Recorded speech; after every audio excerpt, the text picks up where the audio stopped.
Hey everyone, welcome to this week's mailbag of what we missed in school, educate and inform. Today, my father and I will be answering a question sent in by a friend of mine asking um, about the view of historical figures of our nation, specifically like presidents. So from history class that he's been in, he's learned that you did a good job or a bad job as a president, but more recently, there's been much more conversation about the moral character of the presidents, specifically how they viewed people who were black in the United States. For example, you have someone like Jefferson who wrote documents that set the framework for our freedoms and liberties, yet he owned slaves and really only meant what he wrote for white landowning men. Many presidents from Washington who owned slaves to Wilson, who was a racist, to FDR, who was also somewhat racist, such as his slighting of Jesse Owens and the beginning of redlining, did notable good jobs, yet they had views that were detrimental to the black experience in the U.S. So, in essence, what my friend's asking is, how have we typically viewed these figures historically? How have black Americans viewed these figures differently? And how do we hold the good and the bad in tension? And is that even a possibility? And how does that influence us in our society today?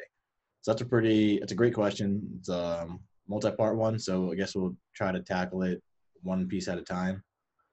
So the beginning of it is, I guess, how have we typically viewed these figures historically, the presidents and I guess founding fathers, and how have Black Americans viewed these figures differently? Do you want to start? Or should I start? Go ahead, son. All right. So specifically, I guess when we're talking about the presidents, I think that we definitely have an idea of who the good ones and who the bad ones are, mainly because of the major events that surrounded their presidency. And I think, obviously people are really big on Abe Lincoln because of how he was able to, I guess, keep the Union together. And obviously the Emancipation Proclamation is the main thing that's noted. And obviously Jefferson is well noted because of the fact that he helped kind of set the groundwork for the liberties and freedoms of the nation. However, I can't speak for all Black people at all. And I think that at least when you talk about the more historic presidents, I imagine that the view of them, just because Black people have the same type of education curriculum, probably had similar ideas of who the good and bad presidents were. But as we get into like the further discovery of them as moral or immoral people, that's kind of where you find differences.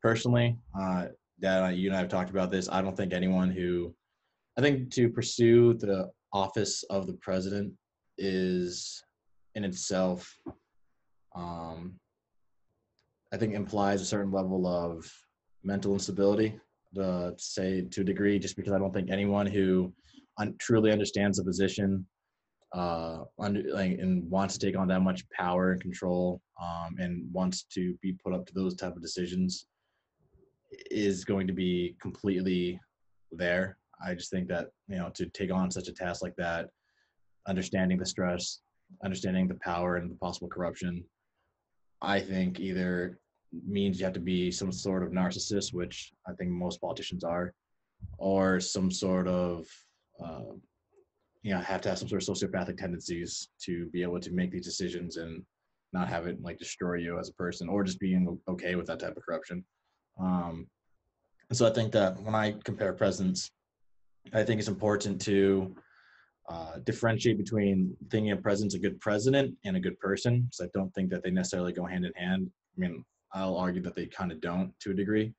With all due respect to them as human beings, I just don't think that you can. I don't think a single president in the history of the country has ever not compromised the morals or some sort of ethical values they have. And so I think that when you compare presidents, it has to be to each other, and not necessarily to your idea of what a good person is or what a good person does. And I think that's like the short answer of it, and like just my opinion and how I view. And so, I mean, I guess I would consider when we look at people like Buchanan, who is considered to be one of the worst presidents. I'm not a big Reagan guy, but I probably don't have a huge opinion on him, to be honest. When you compare presidents to each other, that's kind of how I guess decide who was a good president, who was a bad president. And for me, I mean, I'm not a really big fan of product of their time, because I don't think that's a good excuse or a good argument. But I do kind of look at, in spite of their moral negatives and the cons, who had the best net gain or the most net positives. When I personally look at what made a good president, and that's just kind of my short answer of it.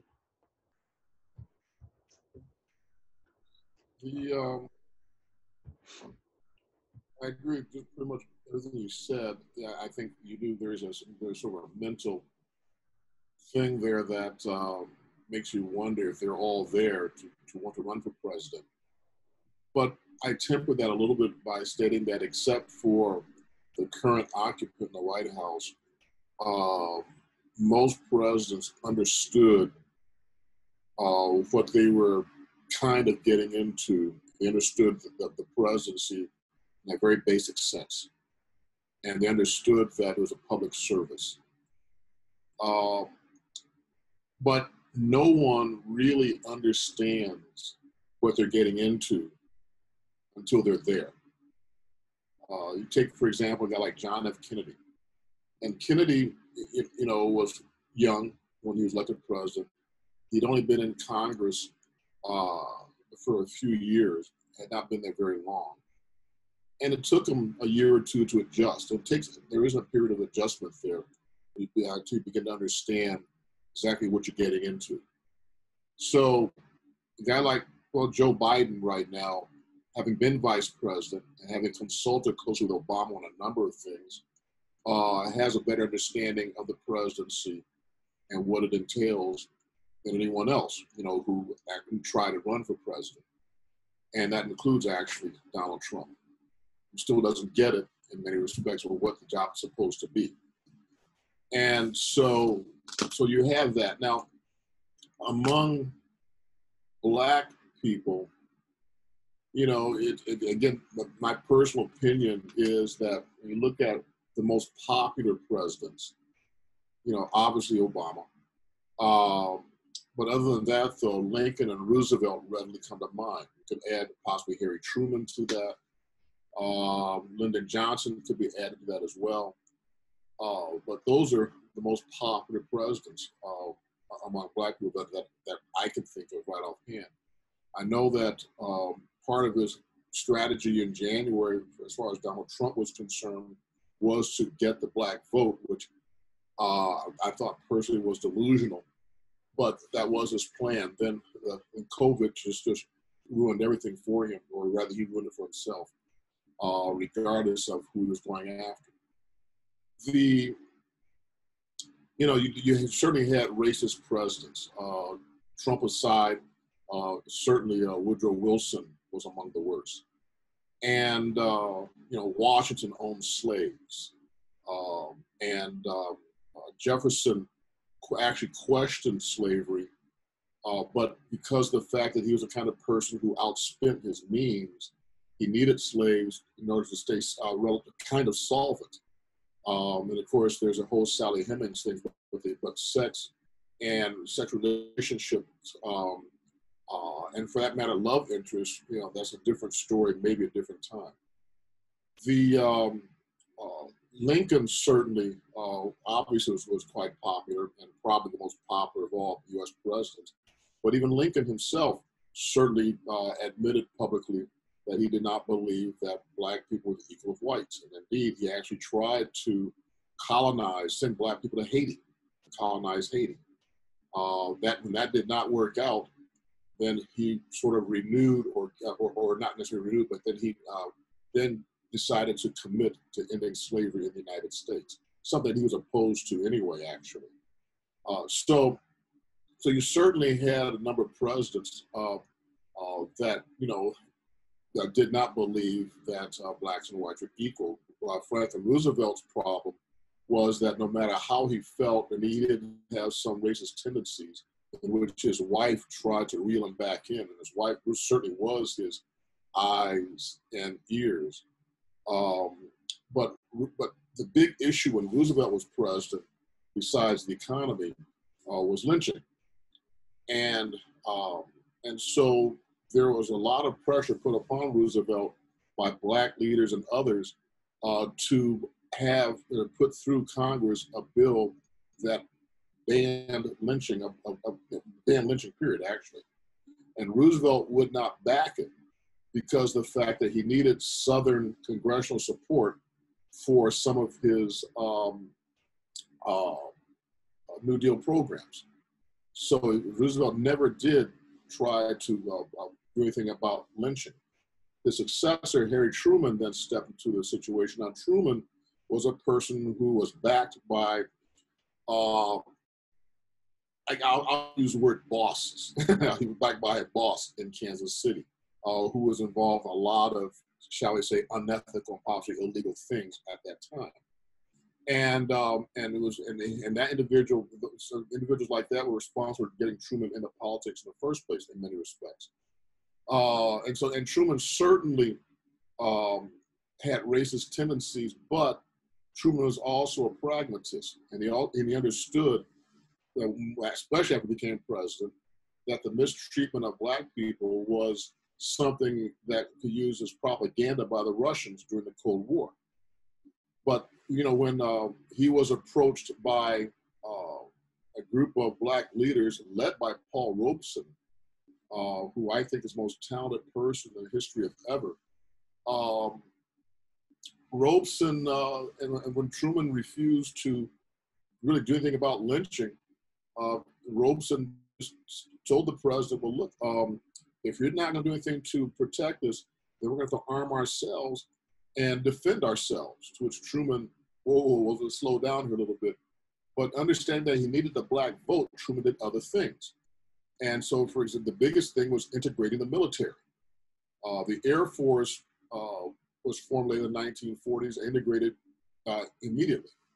The Marines were already integrated or had started to integrate. The Army really was the last one that they kind of dragged its feet, but by the Korean War, the Army was fully integrated. All that was done by Harry Truman.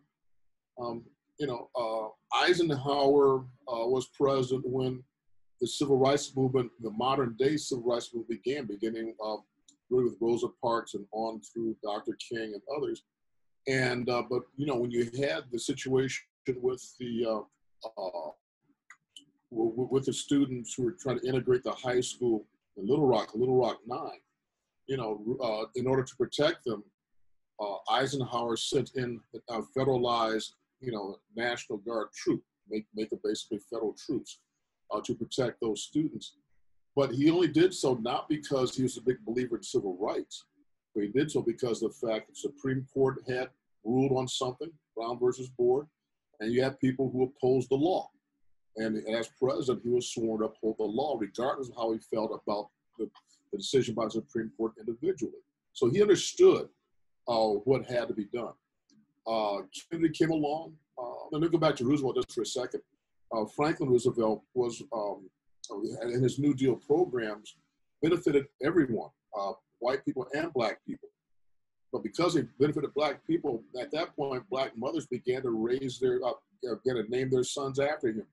There's a football player at University of Texas, a very good running back, Roosevelt Leaks, for example. The Hall of Fame defensive tackle, played for the Giants and Rams, Roosevelt Greer. The mom named him after Franklin Roosevelt. And so, therefore, when we look at the popularity of various presidents, naming, you could say that Roosevelt may have been the most popular 20th century president, just based on the fact that people named their kids after him. Kennedy came along and he kind of dragged his feet. Kennedy intellectually understood that racism was bad, discrimination was wrong, but he didn't feel it. He understood intellectually, but he just didn't feel it because he had never experienced it, never really seen it. But Lyndon Johnson, as president, saw it. And now, the problem that blacks had with Lyndon Johnson when Kennedy made him vice president, then he became president, was the fact that in 1957, Congress passed a civil rights bill that was not very strong, but at least it was a civil rights bill. And it was watered down, and Johnson was responsible for watering it down. But as he tried to explain in private meetings with black leaders, was I did it because I wanted to get it through. In a stronger form, it would not have gone through. And for years, Johnson would tell black leaders from Texas, look, I'm on your side, but I'm opposing these bills for civil rights because I understand who the voters are. And I need to stay in Congress in order to help you out. Once I get into a position where I can help, I will do so. So when Johnson became president, a lot of black people were really quite nervous. But then he goes ahead and passes through some of the greatest domestic programs in history that benefited white people, black people, everyone else, as well as various packages that dealt with civil rights. And in 1965, the voting rights Republicans have been trying to water down and get rid of, and which is now hopefully making a comeback under the name of John Lewis. So Johnson was a person who may or may not have had feelings, but he certainly was an individual who did a lot for the country. And no doubt the greatest domestic president in American history. And indeed, he did more for black people than any president since Abraham Lincoln, and probably since Abraham Lincoln. So, but one other thing I have to keep in mind here too, that whether winners or losers, no matter what happened, blacks have always been kind of like a political football. And, and so whenever a politician was in trouble of losing, was in danger of losing an election, they'd bring out the race card. And so, for example, in the late 1980s, when George Bush ran for president against Michael Dukakis, his dog whistle was a fellow named Willie Horton, who apparently was a murderer and was released from prison and promptly killed again. So they tried to pin that one on the Democrat, Michael Dukakis, and it worked.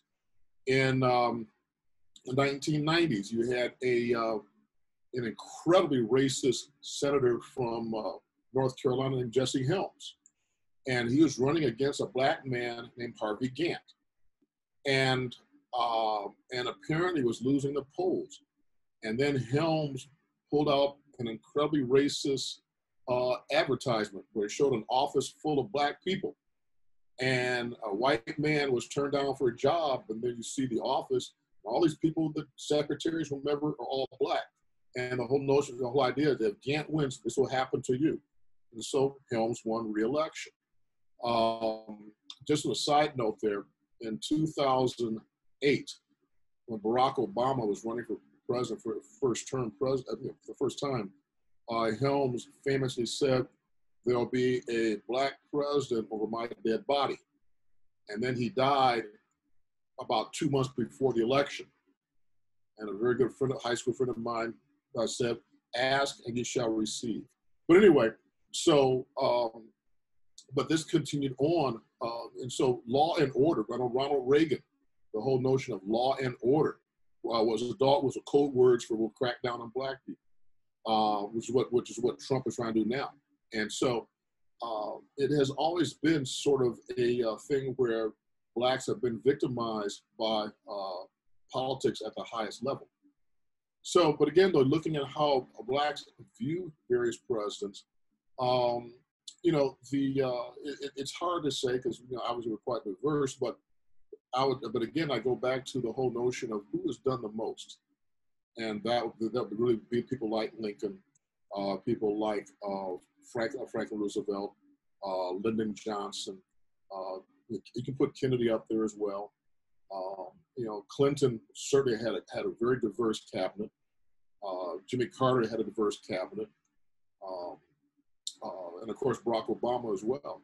So I kind of look at it like, okay, people can say whatever they want. What did their actions say? And so those are the presidents I think that were really the best people for Black Americans. So I can't speak for everyone, but speak for myself. And that's how I kind of view them. I see what's going on. I don't listen. I look. I observe. Right. I think that you saying that Black people have always been kind of this political football. I know that at least today, with Black Lives Matter and all these protests, I think one thing that I see on social media, at least, a lot from like the older generation too, is this this hesitancy to listen to or to accept Black Lives Matter because they just think it's politics, not human rights. And I think that's just because I think I've said this before, but I mean human rights, or at least Black rights specifically, have always been politicized. Like since before this nation was even founded officially, the Declaration of Independence, it was always political. And we saw that in the 17th century with the legislation that took away rights from blacks. We saw that from like throughout the 18th and 19th century. Like black rights, human rights have always been political. So people are saying like, I'm not sure whether or not whenever they say that, oh, it's all just political, like BS, that's because Black rights, which is human rights, has always been that way. And I think that's like just always tugged around at the top. And we see that on both sides, Republicans and even Democrats. And I mean, I don't like either party, to be honest, but that was like a month and a half ago when Pelosi and the other Democrats like got on a knee wearing kente cloths and like all that, like that just, that's frustrating to me just because it's all performer. It doesn't mean anything. Like do something.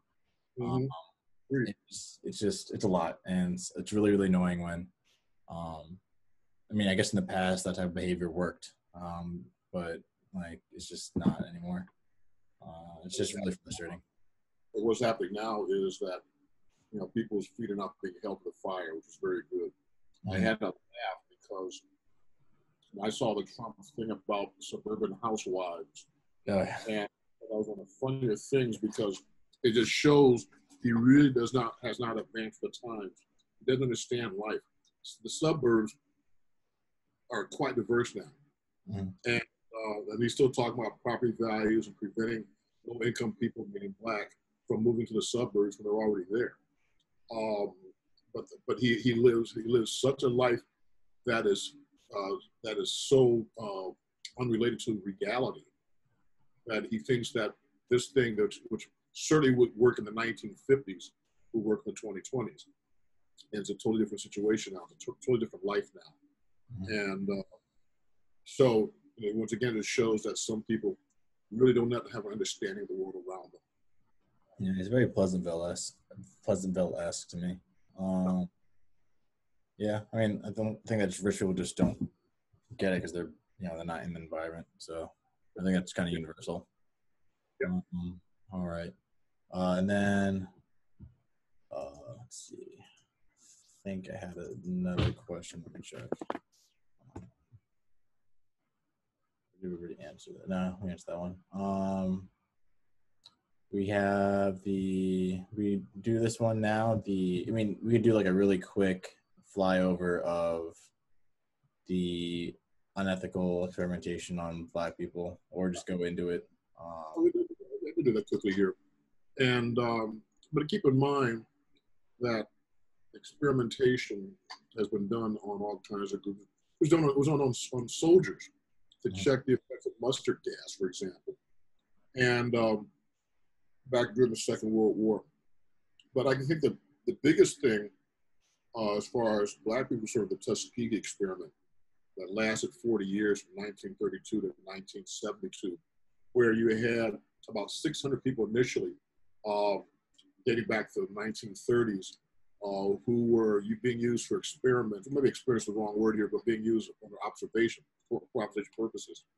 The effects of STD, in this case, syphilis, and the victims and the subjects were never really told what was going on, but they were promised that they were being given medical help, which was actually not the case.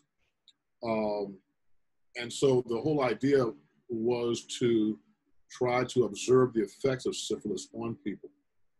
And so hence, when you look at these original 600 people, they were observed really for the rest of their lives. You have 400 people who had it, and they had two others, they call it control group, which I'm not quite sure what they were all about.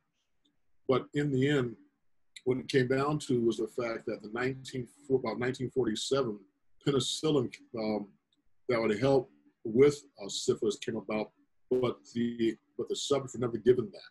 So you had people who, some went insane, some suffered damage physically, Some had children, and they infected their wives and their children with this.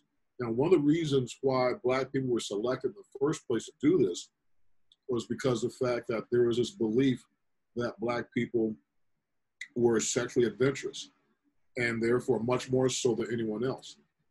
And so when these victims when these people were selected and then got married, they're never told what they had. They're never told that they're not given medication. They told that they were given medication, and yet they're still viewed with contempt. Look at them. They're spreading the syphilis around. This shows that they're sexually promiscuous, when in fact, many of these guys probably would not have done this. Probably would not have gotten married. They probably would not have had relations.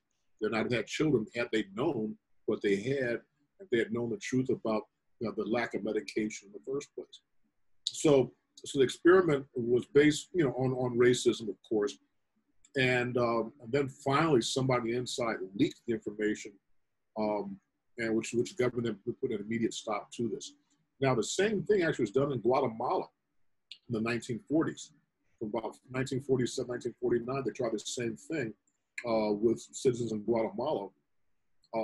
And relatively recently, about 30 years ago, so the U.S. government finally apologized to the Guatemalans and the government for making them accept this experiment here.